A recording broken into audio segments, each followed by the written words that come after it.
Morning class, I'm Will Kemp from Will Kemp Art School, and today we're going to have a look at this picture to try and decide which brushes are going to be best to get the best results whilst working with acrylics.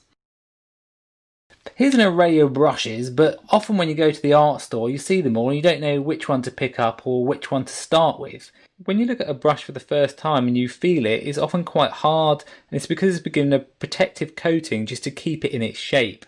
So what I often do is just use my thumb to break that, and then I test like the flickability of it, how much it springs back, and this gives you a good idea of how it will handle when you're working with paint.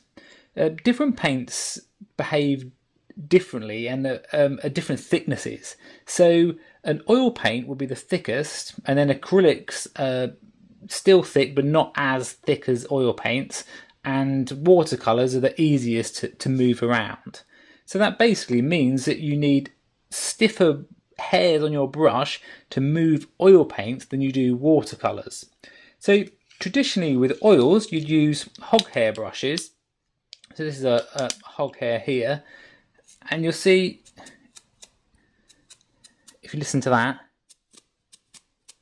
that's often how I test a brush, so I know what it is. It's the sound of it and the feel. So if we look at this one here,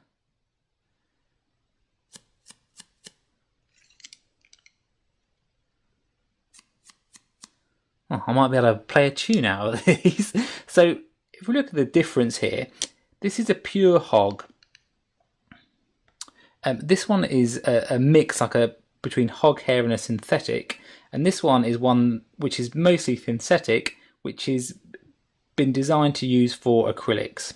So you see how the hog, more used for oils, has got that stiffness to it. This one, which is also designed for oils, has got a stiffness to it but a bit more of a softness if you look at the edge of it, and this one for acrylics is again softer still. One thing you'll notice that's the same between all of these is the curve of the top of the brush. This means it is called a filbert brush. This is the type of brush. This is very useful for painting. So if we were painting this cloud area, with the filbert it means that you can paint onto the edge, and you just use this edge here to feather it. You can just blend parts really easily, and you won't leave such a hard line that you would do if you use what's called a bright or a flat brush. You see how it's got this square edge to it. To try and blend with a flat is very hard because these edges cause the paint to kind of push out to either side of the brush, and it will be harder for you to blend it. What the flats are very good for is if I was blocking in this area of the blue, is that I can kind of scrub it very hard and block it in very quickly. So what we'll do is we'll block this in with a flat, then when we start to work on the cloud and blend more bits, you can change it to the filbert. The one other brush that you'll use is a round brush.